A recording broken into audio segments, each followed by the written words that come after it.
Hi, hello, welcome back to our YouTube channel.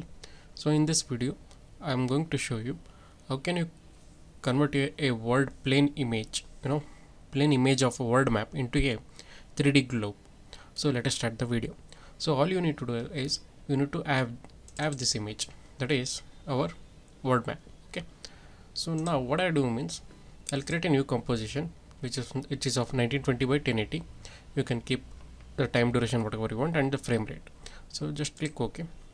Now bring this image to composition. So it's too big as it is now.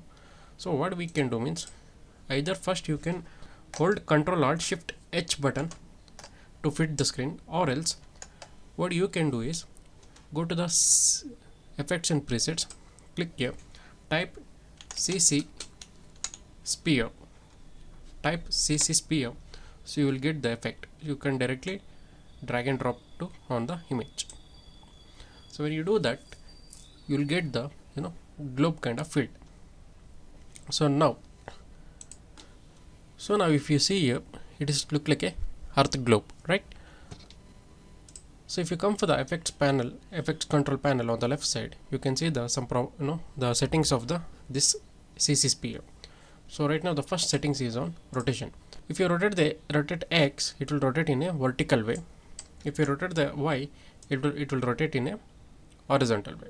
Okay, so in the same way we have rotate Z, that is the depth of the rotation. So like this. So now this is the rotation. You can set the rotation how you want here. So we have another thing called radius, where you can zoom in and zoom out the earth. So another is called offset, where you can move the earth.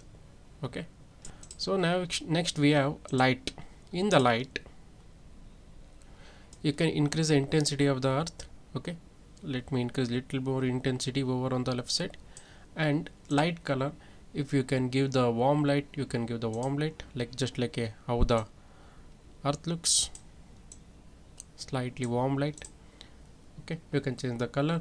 You can give the light height, where the light should pass. Okay, and then light direction. So let me give till here light direction. Now I'll go for the shading. In this I'll decrease the specula. It's too bright. You can, if you increase the specula, see it looks like this. So I'll slightly decrease the specula, slightly I'll increase. Okay, and then diffuse. If you decrease the diffuse, it will give the shadow, darkness. So this looks good. And ambient, if you increase ambient, it will give you the brightness. So let me decrease the brightness and let me increase the height. This looks good. And there's a roughness and metalness. If you're creating a kind of ball of metallic or rough ball, you can use this two things. Okay, or if you're using a glass ball, you can use the reflective. So like this, you can apply the CC sphere to your any image. It will convert to a sphere. Like this, you can use the CC sphere effect on your image. Not only on image, you can use on any video, you can use on any pre-composed or a composition. So we'll see that in a next video. Thank you.